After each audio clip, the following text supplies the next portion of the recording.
is EverTalk Live. How do you wake up and stay woke? What's your morning routine? Just copious amounts of coffee. I drink a lot of orange juice and I listen to a lot of Lizzo. Do you have a favorite Lizzo track right now? Her whole album. 10 to 12 minutes of meditation and then a cup of cappuccino. Put my hand on my heart and I say, how am I feeling today? I force my 130-pound dog to snuggle with me a little bit, but he doesn't typically like it. The first thing I do in the morning is take a cold shower because research has shown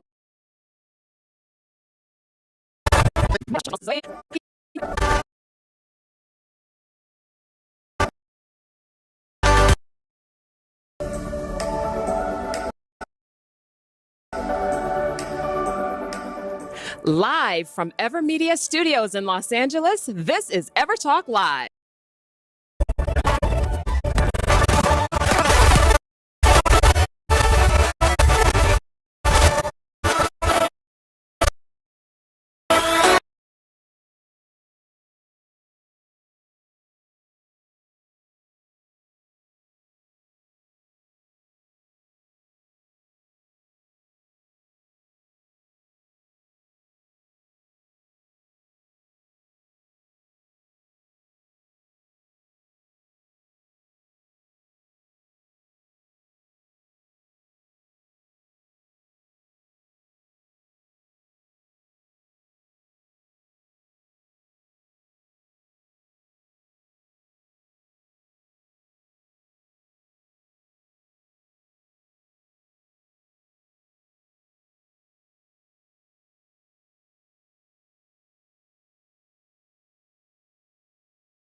Live from Ever Media Studios in Los Angeles, this is EverTalk Live.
Good morning and happy Friday. I'm Rob Mack. And I'm Jez Moyer. This is EverTalk Live, coming to you live Monday through Friday at 9 a.m.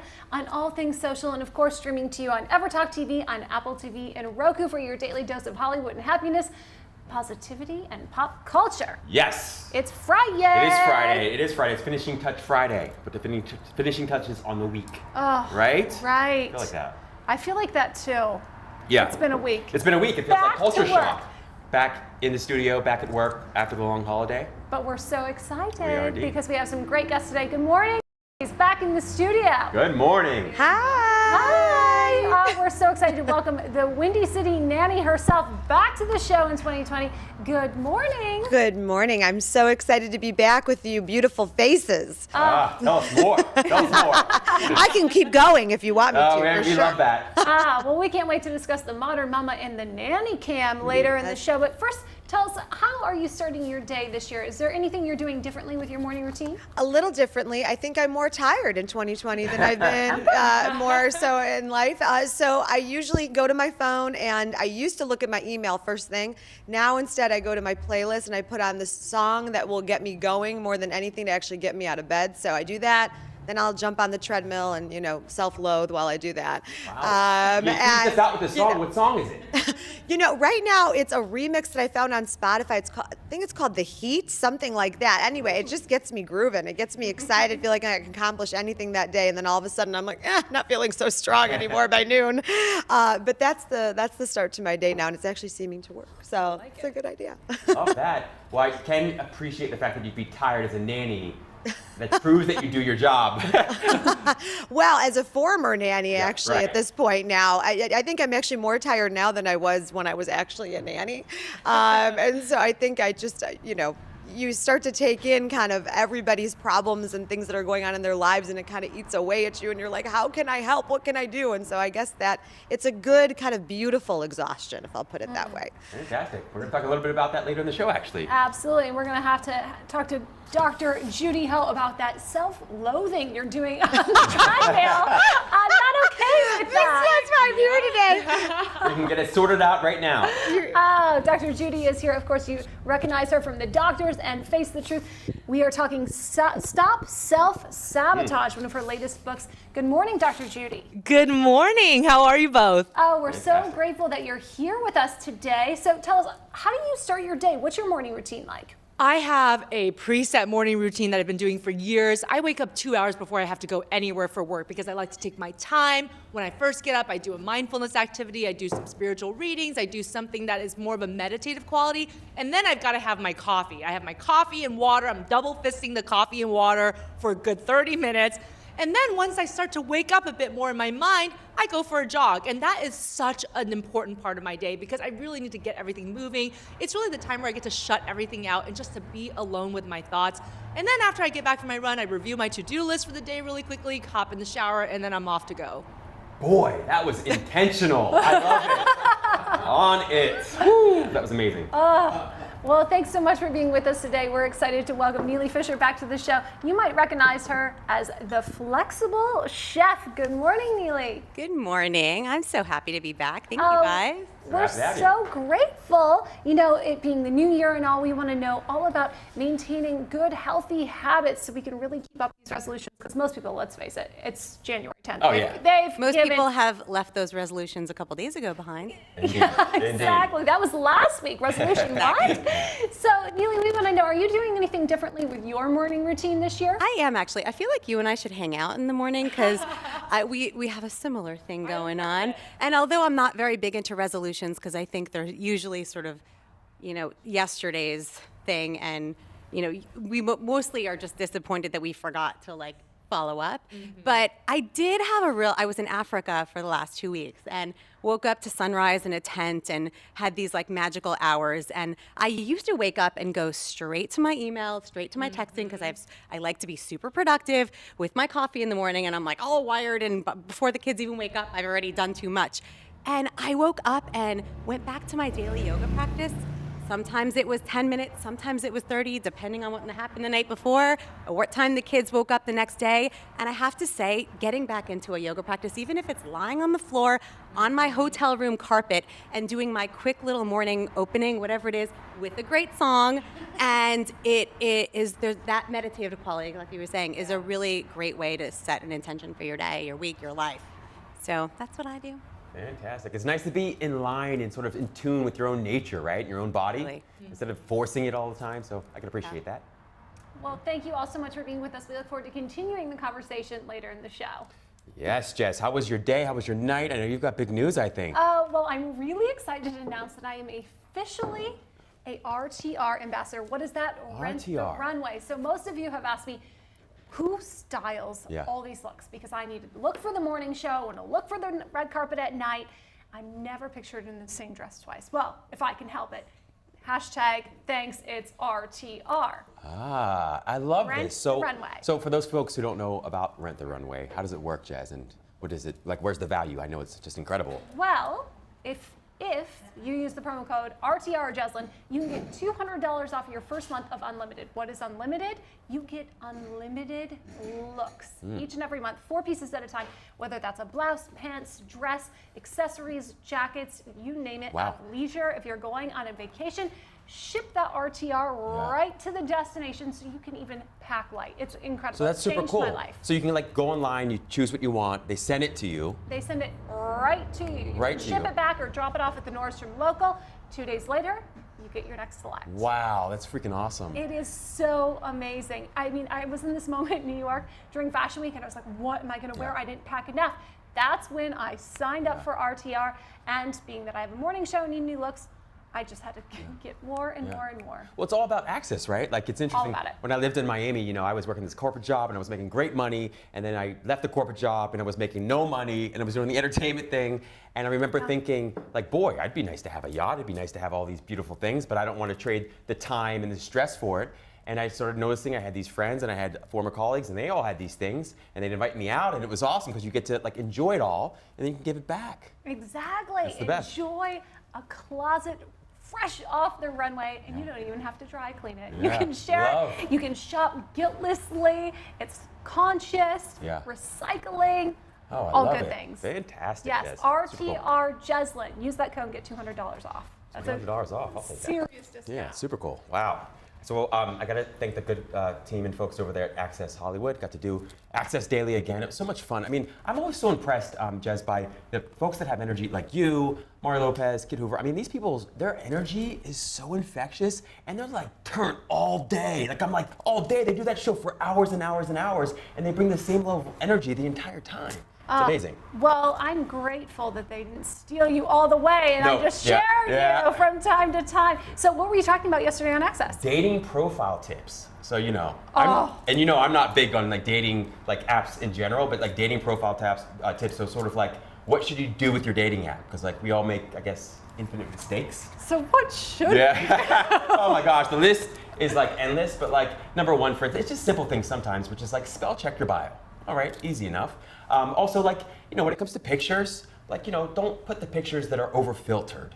Right? Take the picture in natural lighting. Yeah, you might not look perfect. You don't have to put the one that sucks up there, but you can put pictures up there that are pretty decent in natural light, and you can feel good about it. The worst is the guy who never shows his whole face. Or that, You've seen it where he's like hiding, like really stealth behind a mug, and then all of a sudden he's like this behind a tree, and then he's like behind a dog, and you're like, who are you? Like, why do you have to hide? You know what the female equivalent of that is? Like the dog ears and like the stuff that hides your face, like the actual filters. People do that? People do that. I've been, you know, I do the research for the show, like Access or whatever, and I'm like scrolling, I'm like, wow, this is fascinating. You're right, their entire face is covered up. You know, but there are so many other interesting things. I mean, one of the things I think that is sort of like underrated is just smiling. Like, so many people don't smile in their pictures, and I understand sometimes when you smile, all the crow's feet show and all those good things, but smiling people are more attractive people, like empirically. Yeah. It's interesting, I right? posted this one picture and I was looking, like, I thought like so bougie and sexy over a brunch with my girlfriends and pancakes. I look mad AF. I can't tell you how many people were just sending me messages like, why are you so mad at pancakes? That's hilarious. And I was like, I wasn't, I was trying to look cool. You're like, it's my rested witch face. Resting witch face. Yeah, Exactly. it's so interesting. I mean, you are a model too, so there's a whole different. You know, you got to Oh, give them your blue steel and your Magnum looks. But I know it's interesting. So that'll air later today, I think, depending on your market. So do you think it's okay to use a fake name on your dating profile? No, I think that's a bad Really? idea. Yeah, I think that sets a bad precedent. You know, like, look, if you're a celebrity, I think somebody just recently had issues with their Bumble account. Do you remember who that was? It was Sharon Stone. Sharon Stone Yes. is on Bumble, and Okay. Bumble shut it down because they were like, Sharon Yes. Stone can't possibly be on Bumble. So she took it to social media and said, hey, Bumble, why am I not Yeah, allowed? she tweeted about it. Yeah. Yeah. So then they freaked out and they're like, okay, we better make sure we handle the situation with Sharon Stone. She's kind of important. So they like invited her back on the platform and said they'd sort it out. But yeah, I mean, and I can understand people were like, this can't be her. Why would Sharon Stone be on Bumble? But she's a person too, you know. So, but yeah, I think I get it and I see why people do it. But I think it sets a bad precedent for like the rest of the relationship if it starts on a lie. I don't know. Okay. Yeah. Fair Just a enough. thought. Just a thought. So if you see Jeslyn, it's actually Jeslyn. Maybe. Maybe. You can't argue this like my twin sister. Yeah, exactly. Totally. No, somebody did create a fake Bumble account though, and I was 4'7", and somebody screenshotted it and said, "I knew this wasn't you because it said you were 4'7". Shut up. And for those of you watching, 4'7"? I am. So it's closer to 6'7". Yeah, exactly. I like just a smidge under 6 foot. Yeah. Like I am a walking, talking Barbie. I get it. So that Jeslyn 4'7" on Bumble is not me. That's hilarious. I mean, in a way, it's kind of like a testament and proof of your success. I mean, if you can have fake accounts, I mean, I know everybody complains about them, but it's like if you get to a point in your life where you've got fake accounts like set up because people are Yeah. imposters. So whoever's running the Jeslyn 4'7" Bumble account, I hope you got some good dates. I would love to hear all about it. That's awesome. They're taking all the good dates off. Yeah, she's that's the taking all the problem. good Yeah, dates. 100%. Exactly. Well, we're so excited that you are sticking with us. We're going to have a super fun show. Stay tuned. We'll be back with more on EverTalk Live. And I'm Jeslyn Moyer. This is EverTalk Live, coming to you live Monday through Friday at 9 a.m. in the Ever Media Studios for a little Hollywood and happiness, positivity, and pop culture. On Apple TV and Roku via the EverTalk app, and of course, streaming live on all socials. I've got so much love in my life, and then I get to do this with you every single day. I mean, it's incredible. If you have a dream, do not let anything stop you. You can have all the money or all the success in the world, but if you don't have peace, it's all worthless, really, right? Happiness from the inside out. Please be sure if you haven't read this book, That's sweet. you've got to. I important to love remember. what we do. I do too, Jess. Miracles. I'd like just my life to be an example that miracles exist. I am just so grateful that we get to be a part of this journey together, Rob. Whether it's 4 a.m. texting up peanut butter and jellies or coming to you live Monday through Friday every 9 a.m. You know when you're going to see that, Eddie? Yes. When we're holding it in our That's own right, hands, that's Rob, right. for Best Digital Daytime Talk Show. What makes people lucky, like actually lucky, is that they believe they're lucky. But thank you for being my mentor, Rob. Likewise. He didn't even know it. True. I'm out all the time. I'm everywhere. I'm drinking my wine. I'm doing the show. I'm stepping and repeating on some kind of red carpet. I had a little too much. I said, one drink Jeslyn. One drink Jeslyn. 2 tequila Jeslyn. 2 tequila Jeslyn. One drink jazz. Is this one drink Jeslyn? I hope you're proud, Rob. I'm very reading proud a of you, book. actually. I don't know how you have the hair is killing it today. Oh, thank Are you. you feeling- Clearly, we have no fun around here. It's a thing. Yeah. Thought of the day: light, love, and magic. Oh, I do it fun. It was wild. Absolutely. Oh my God! Do you know we're still on live, Rob? Right now, You gotta be kidding. talking to my angels. That's hilarious. That's-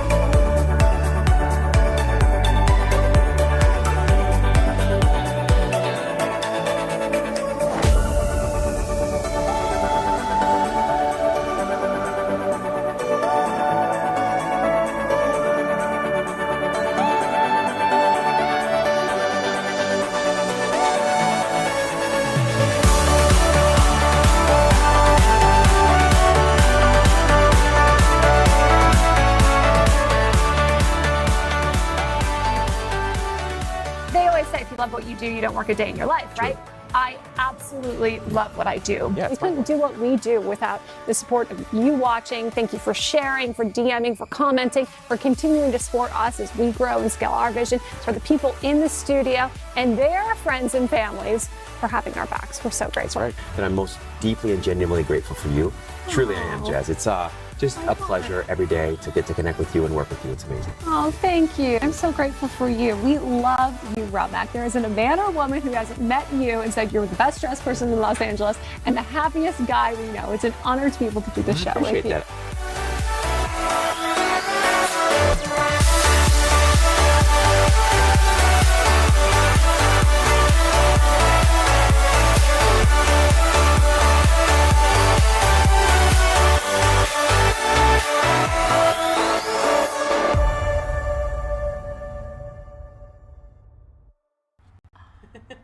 Live from Los Angeles, welcome back to EverTalk Live. We are so excited to welcome Neely Fisher back to the show. Now, if you are ultimately looking for a life you love and crave that is flexible so you can adopt healthy habits, not break those resolutions, Neely's mastered that. Who doesn't want that? I want that. And it's delicious. Yeah. So tell us, what are you up to this year and how can we really be flexible with our healthy habits? So I just wrote an article about why you should ditch New Year's resolutions this year. It's a little old because most people by now, like we said at the beginning of the show, have given up whatever those resolutions are. But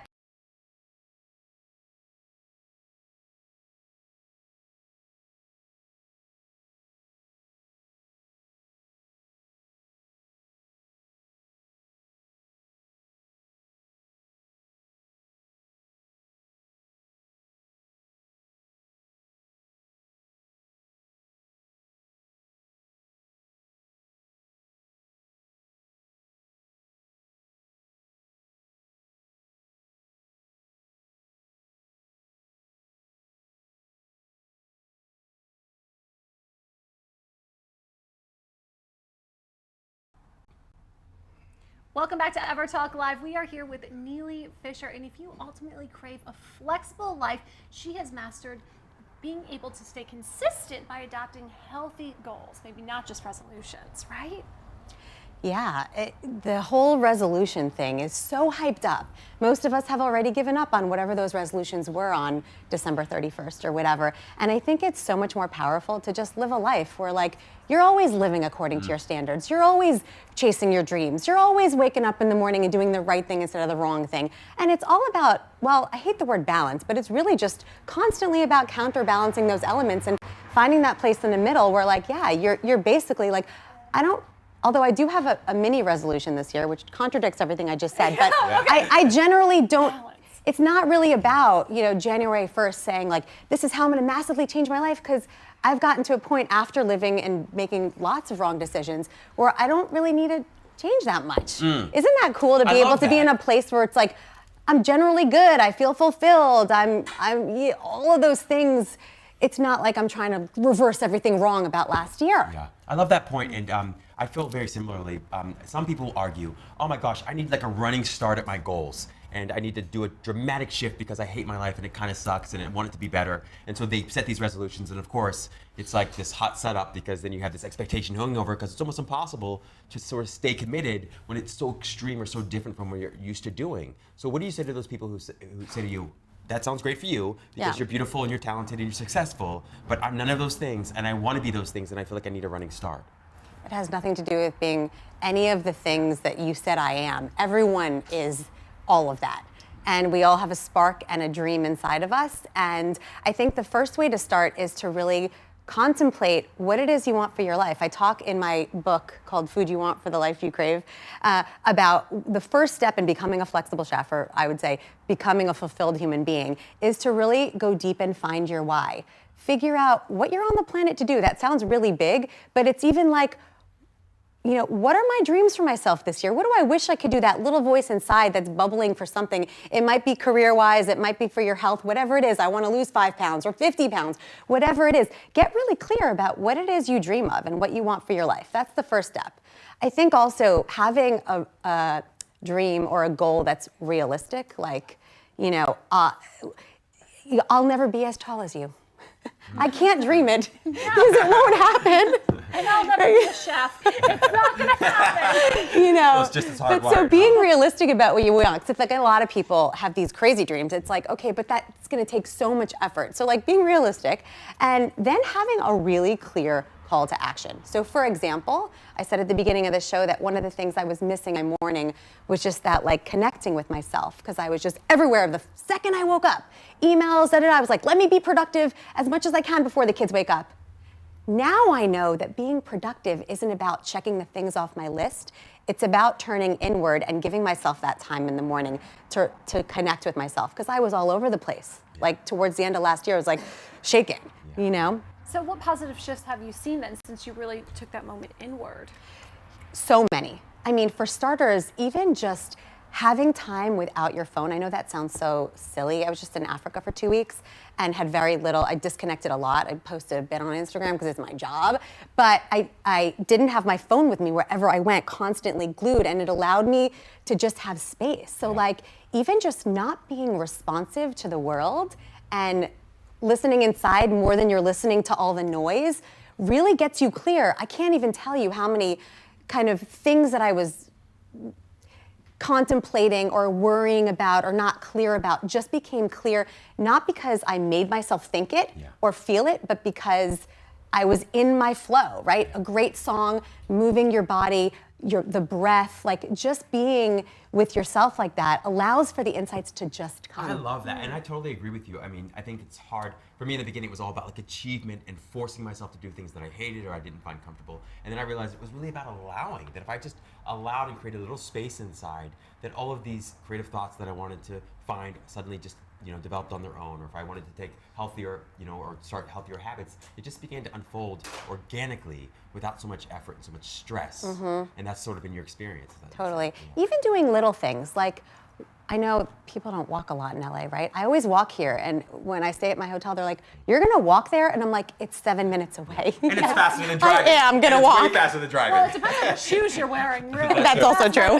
My response. But like even just walking somewhere, getting some fresh air, not walking with your phone, by the way, which go walk outside. Everyone walks down the street looking down at their phones. I did too. But like, so just being with the breeze and the gorgeous sunshine and just be present. Look around you. Stuff is happening all around us that we miss. Yeah, just love that. Flexibility and forgiveness are two of my like key almost mantras that I'm living by this year, because it's really interesting when you set certain expectations for yourself and hold these boundaries around you.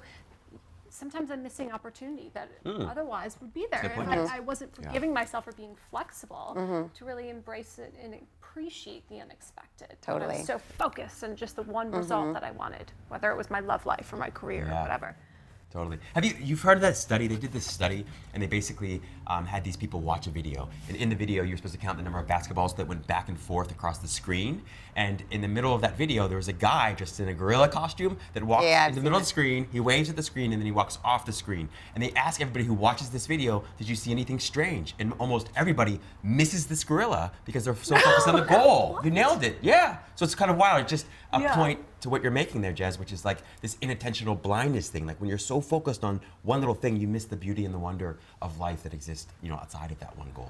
And when we were on safari, we spent like 10 hours in a car every day. Like my worst nightmare used to be like to have to sit still doing whatever nothing means. I was like, when we first went, I'm like, I have to sit in a car for 10 hours a day looking for an animal. Like that sounds, what am I gonna do with myself? You know, and I could literally watch giraffes elegantly walk down for hours. And it was like, you see the nuances and like just the bits that you miss, and I don't know, I'm still kind of digesting that experience, but I really think I came back into the world and was able to see differently.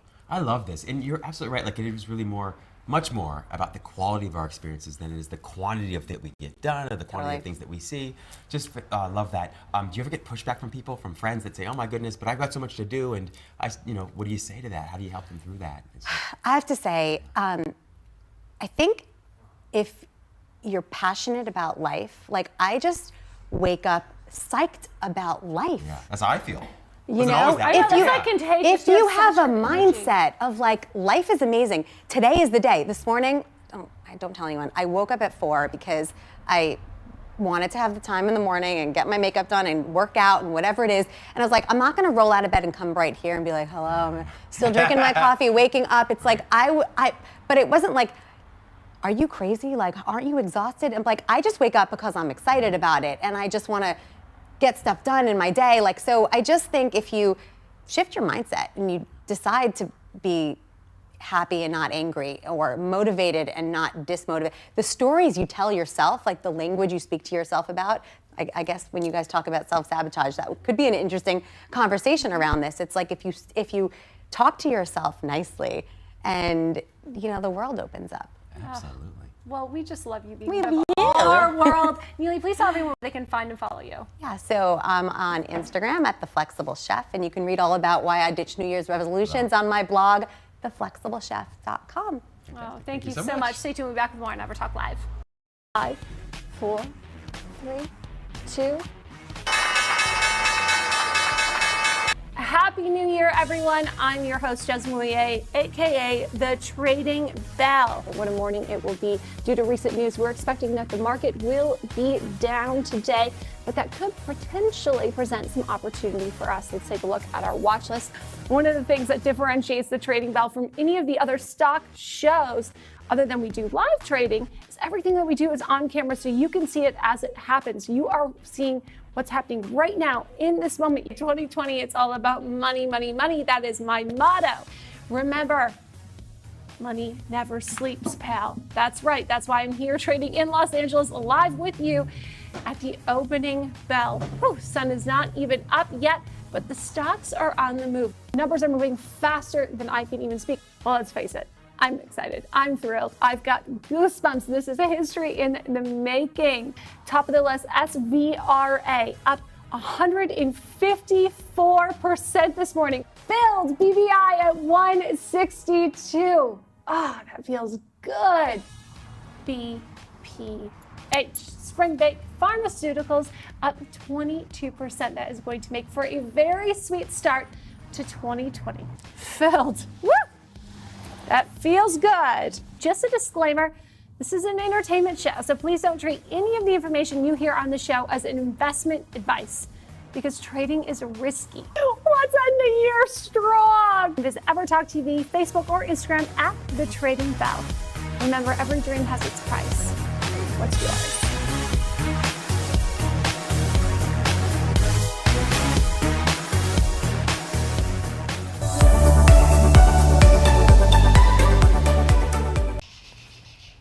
Live from Los Angeles, welcome back to EverTalk Live. We are here with the Windy City Nanny, talking all things modern mama, dynamic with the nanny and the nanny cam. Yes. Florence, thanks for being back with us today. I'm so thrilled to be back with you. So excited to have you. Thank you. With tech trends just booming, Right. I don't know a mother with a nanny that doesn't have a nanny cam. I don't know why you wouldn't have a nanny cam. And that's always, people say, as a former nanny, how could you be such an advocate for nanny cams? Oh my gosh, it's such an invasion of privacy. Would you have wanted that when you were a nanny? Because when I was a nanny, it wasn't really a big deal. But truthfully, a nanny cam is there to give you peace of mind. It's there to let you be able to leave the house and to do your thing. So of course, you want to be able to trust but verify, and that's what a nanny cam is there to do. Yeah, boy, sounds like executive producer Andy Waldman with the Trust and Verify. Yeah. That's a big thing with him. Well, it's an interesting thing, though, too, because how do you approach a conversation with a nanny if you've seen something on the cam that you're not happy with? Well, it depends on what you're seeing. If you're seeing outright abuse, I mean, the nanny is, physically abusing your child, well, then, of course, you're going to go right in and fire that nanny and report, charges, or, report the behavior and hope there are charges brought up on that nanny.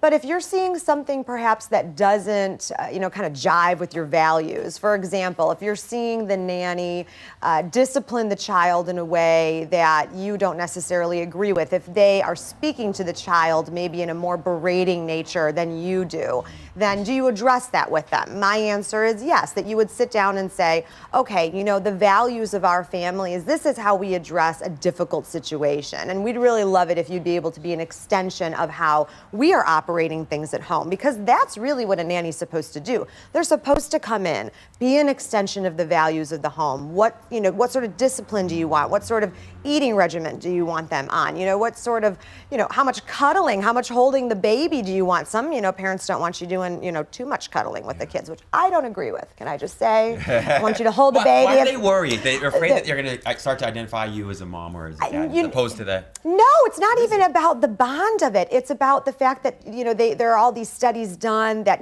they grow up to be too needy, or, they don't know how to be independent because they were cuddled and coddled too much as children. And that's a bunch of BS. Yeah. I don't even agree with that. I think the more you love your child, the better they'll be. Yeah, we need more love in the world. Yes, Absolutely. right? Yeah. Now, how are young mothers supposed to navigate the relationship with a nanny who is older than them?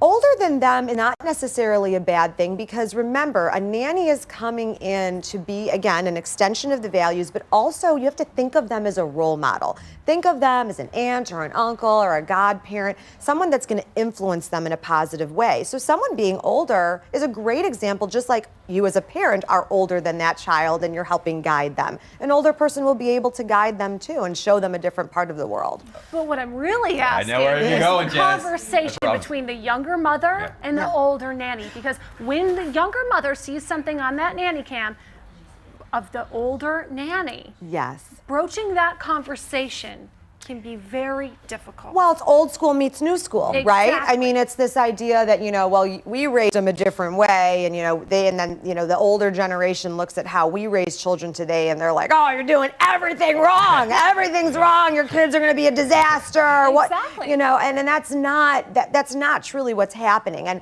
my mom was the best when I was younger at telling us that when we got older and we had our own children, you take what we did right as parents and use it, and take what we did wrong as parents and lose it. Now, certain families, you might lose a lot depending on how you were raised, but there are certain things that you might take. So it's a hybrid of those things. It's a balance of those things. So to answer your question about how do you go to that older person and say that this isn't what we want happening in our home, this is not how we want you treating our child.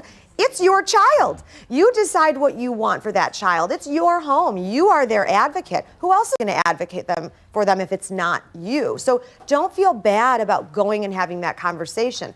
But you don't have to be aggressive. Don't be screaming like I am. There's no reason to do that. You can have a constructive conversation and you can talk about things in a really calm way and just say, hey, this is what I expect, and have that conversation like adults. Love that. On the break, we were talking about how, and complimenting you on how beautifully you're always dressed, always so elegant and trendy. Thank you. Yeah, it's very beautiful. And the question that Jess had that I just love and I wonder about is how should a nanny dress? Like, what's appropriate, what's not appropriate? I mean... Oh, gosh.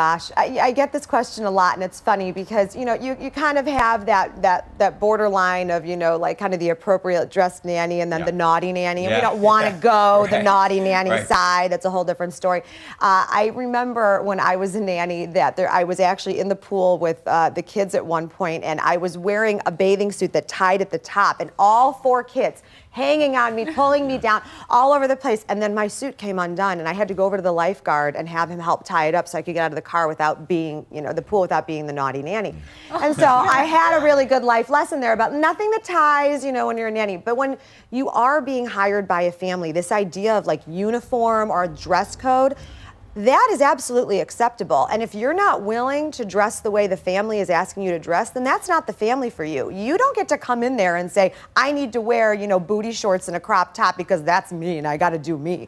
That's not the time to do that. So it depends on the family. And you really need to remember, you're there to take care of children. You're going to be down on the floor and picking up stuff and cleaning and running around. So make sure you're comfortable, but also make sure, again, back to the idea of being a role model for these children. You're there to take care of them. You're there to be a positive influence for them. So make sure that you're dressing in a way that is appropriate. I mean, just use your common sense. Love that. You're such a wealth of wisdom. Where can people find more information and how can they work with you? You can go to thewindycitynanny.com. I'm all over Instagram and Facebook too, and you could write me, and I'd love to hear what's going on in your family and try to figure out how best to serve your family and how that nanny can be the best, piece of the puzzle for you. Oh, thank you so much, Florence. We Thank appreciate you. Stay tuned. Thank We'll be back with more on EverTalk Live.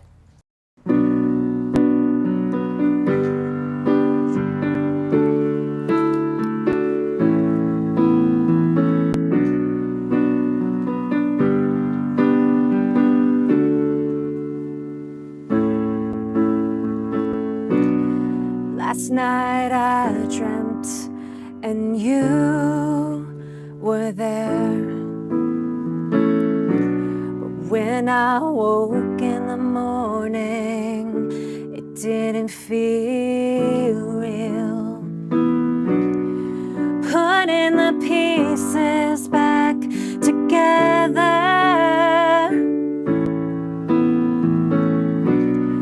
finding a strength I never knew. Start again. This time it's gonna be different. I'm learning to breathe again. This time it's gonna feel different. The past is in the past. Some things just never last. Learn to let go. Start again.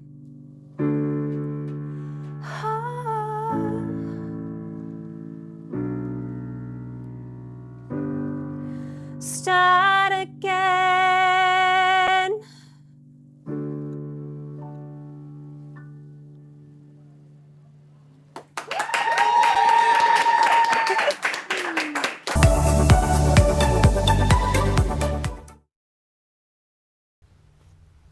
Welcome back to EverTalk Live. I am so excited to welcome clinical psychologist, fellow TV personality, and author of Self-Sabotage, Dr. Judy Ho. Thank you for being with us today. Oh my goodness, it is such an honor to be here with you both, Rob and Jess. Appreciate you. We appreciate you. So what a perfect time for the conversation on stopping self-sabotage, really setting the new year, the tone for self-love and self-talk.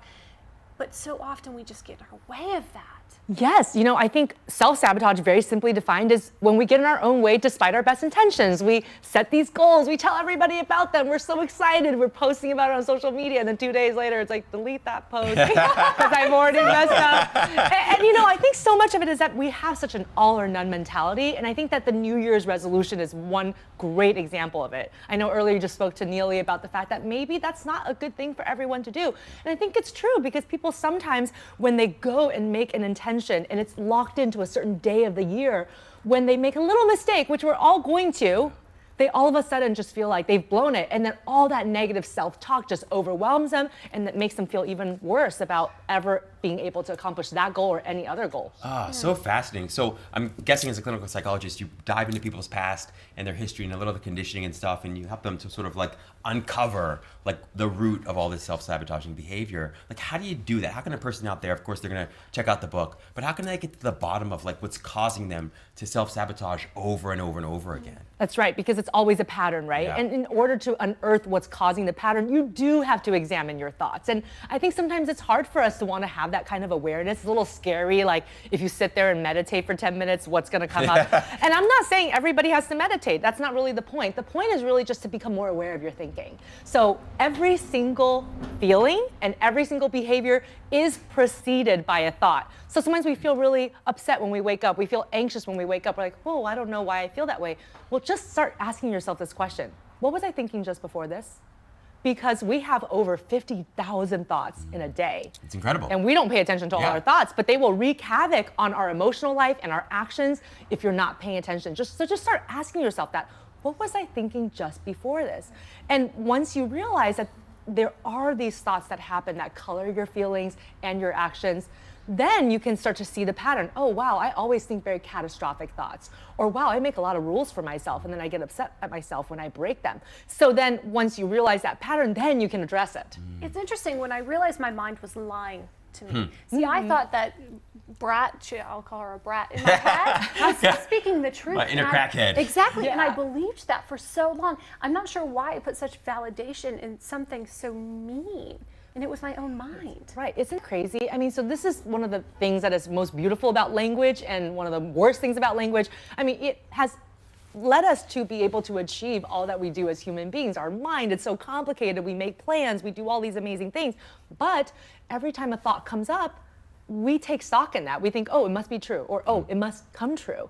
But it's not true. Every thought is just a mental event. And I actually love the technique that you utilize where you kind of called her a brat. I think it's actually nice to label your mind a name. Sometimes we do that. You know, we say, hey, get out of there, brat, or get out of there, Julie, or whatever name you want to give your mind, because it is helpful to sort of label it as something separate of you. You know, whenever you have a thought, you think that it is you. You almost become over-identified with it. And the whole idea is to say, it's just a mental event. It's just like a pesky little character that's trying to tell me something, and it may be true or it may not be true, but why do we have to say that, yes, it's definitely gonna come true and it definitely has to color my life for the rest of the day? Oh, that's beautiful. So, a quick question. So, I noticed in my life, like there's sort of like two approaches I guess I've taken, like dealing with self-sabotage. You know, part of it, of course, was diving into like, why am I doing these crazy things? The other part of it, though, once I get sort of clear about that, was, do I stop thinking or just try not to think as much, or should I try to change these thoughts into something that's more sort of like productive and constructive and helpful?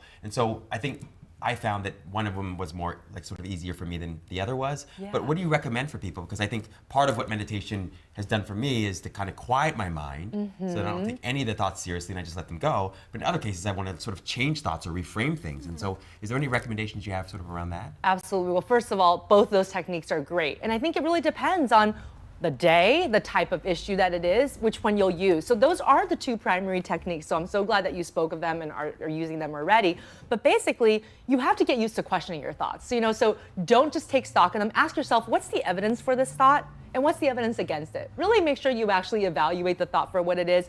And then you do sometimes try to come up with a more constructive thought that's more complete and accurate to the picture. So we're not saying make up a positive thought and all positive thinking works, because we know actually from research that doesn't work by itself.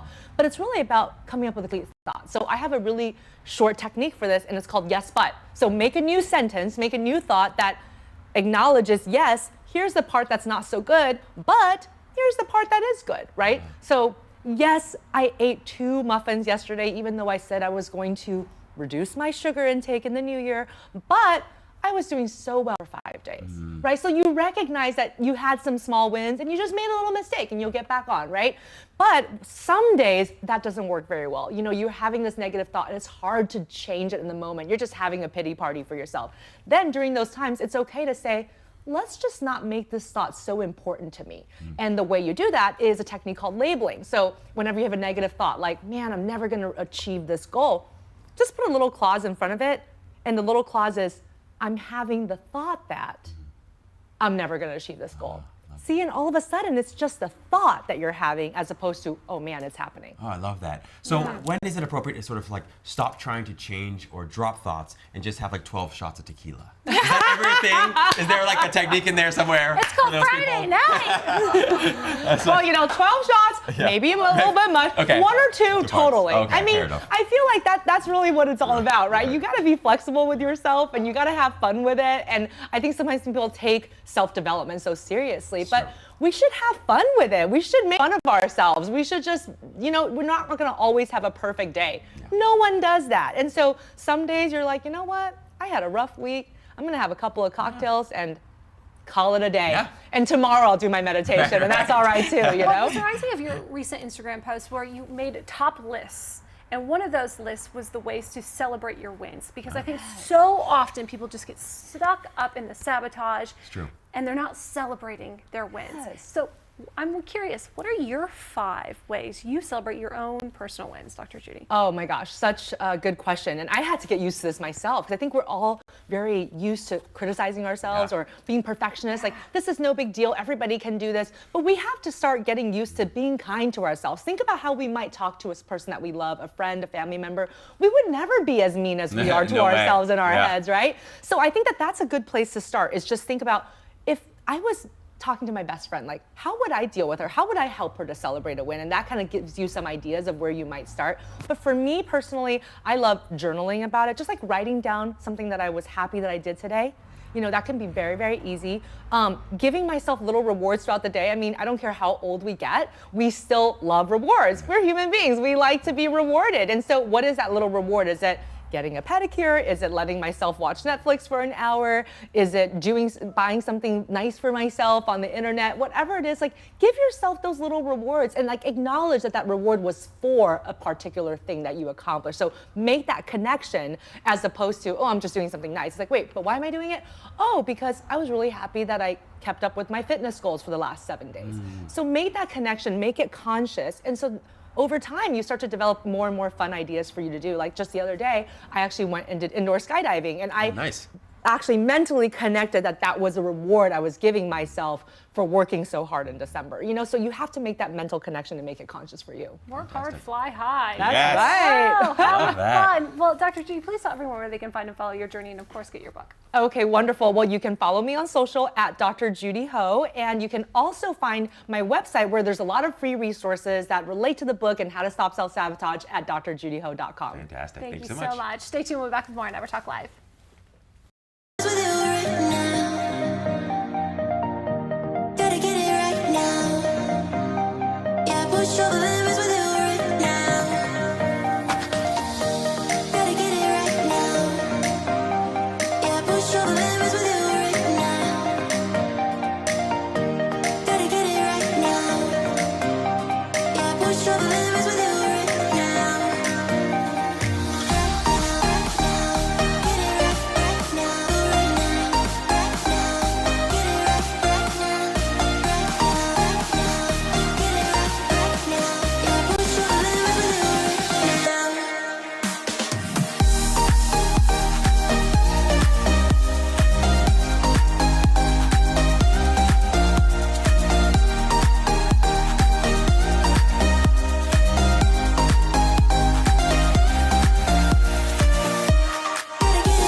Welcome back to EverTalk Live. I am so excited to welcome our next guest. Melanie Iglesias is in the house. She is a superstar model, influencer, and recording artist. Yes. I'm so excited about your new song, L is a B, but it's a really important conversation. The song has a very strong message. It does. So what is that message for you, Melanie?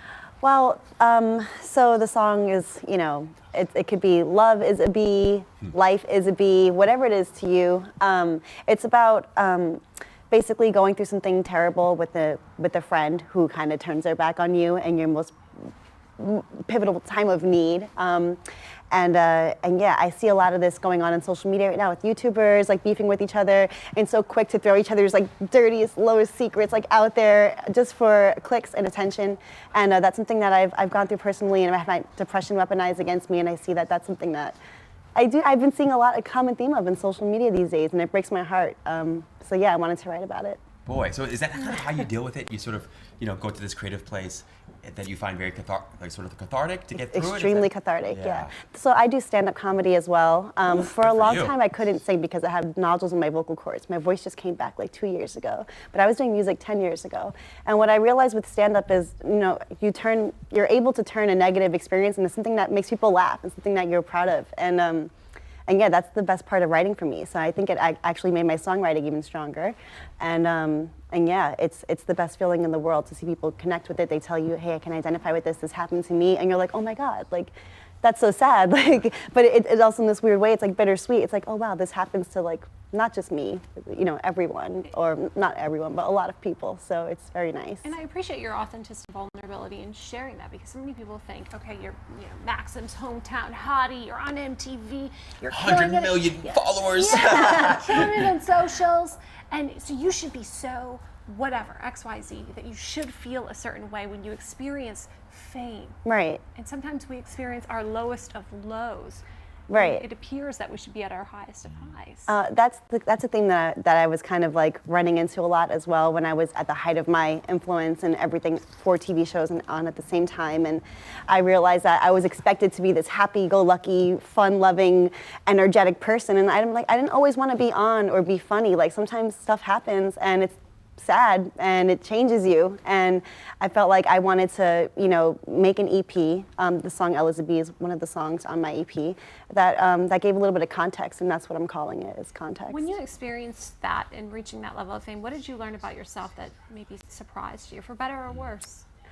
I learned that no matter what you go through, you can turn it into something that actually works for you. You don't have to be a victim. You can turn it into something that will actually end up benefiting you. And that's what I learned, is that, I don't slow down for anything. And clearly. Yeah. In the boots at all. Yeah, thanks. Yeah. And that's something that I'm really proud of, is that, I didn't let it get the best of me. I almost quit like 10 times. And I'm like, no, yeah. That's encouraging, right? That's encouraging for all those people who feel very much the same way, but haven't experienced the success you have. Yeah. And, and another thing is like, re-establishing yourself in front of everybody, like as an artist, when I didn't start off that way, has been extremely tough. So I almost find that the more I dig deep and the more vulnerable I am, the more people can relate to that. And Love it. sweet. So what artists inspire you the most? Amy Winehouse. Just her honesty in her writing and the way she sings, and it's perfect because it's not. Like, it's all feeling and raw emotion, and that's someone I really have always looked up to. What do you do to kind of get into your artist self? Like, how do you get tapped into and turned on? The alter ego. Yeah. I definitely wind down like after 9 p.m. with like a glass of wine or so. I'll turn the lights low and I'll just start listening to just acoustic music, covers, and then I'll get on my keyboard and just start seeing what comes to mind. And I'll look through my journal and see what's bothering me or what's been on my mind.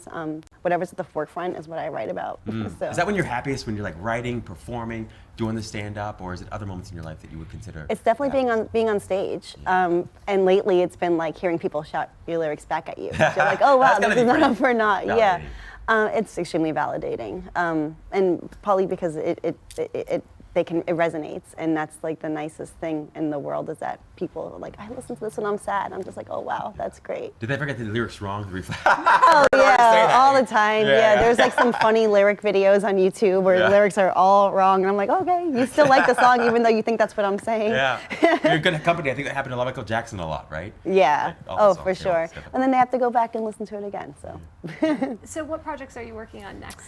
Right now I'm just focusing on getting my EP out there. This is Elizabeth is the second single from it. There's 2 more. And I'm just recording music right now. And I hope to bring a variety show to the stage where I can incorporate my stand-up, incorporate my music, sketches, all of it on a one-man show. Wow, so I love that's this. what I want to do. That's super Right? exciting. I'm working hard. I'm just writing every day. What would you say? So clearly you work really hard. Like, what would you say is like the most important thing if somebody wanted to sort of experience the kind of success that you've been experiencing, okay? And they want to also maintain some peace of mind. But what's the most important thing they could possibly do to make it in the business? Don't take anything personally. People will project their experiences onto you and give you unsolicited advice, or just tell you, a projection of their biggest insecurities or their biggest fears. And I have defied every single thing my father's ever been. This is gonna eat you alive and chew up in space. I'm like, no, I'm good. Like, this is great, And I get that because my dad's an artist and someone I look up to. And I'm glad that he wanted me to go to the medical field. And I'm like, that's just not me. Yeah. And I think that this has kind of like inspired him. He's actually been recording and making music again too. That's awesome. And we're practicing with the band. And it's just not taking anything personally, even if it's from your parents. They don't know. No one knows you better than you. So whatever speaks to you, you need to be doing. Clearly you're a preacher too. Love it. Love Right? that. We've been you. talking a lot on the show about New Year's resolutions today. Do you have any or goals set for yourself?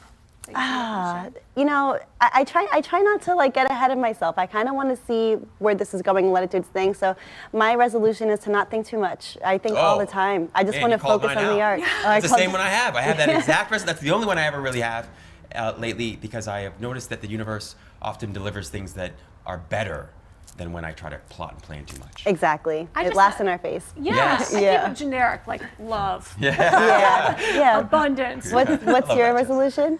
Love, abundance, and freedom. Oh, that's sweet. Oh, good. In the best way that the universe can provide, because I'm sure it's more creative than I am. Yeah. I'm going to leave the details to the universe. That's exactly what you're supposed to do. Just let it go. And just like, for me, I just want my art to do the talking.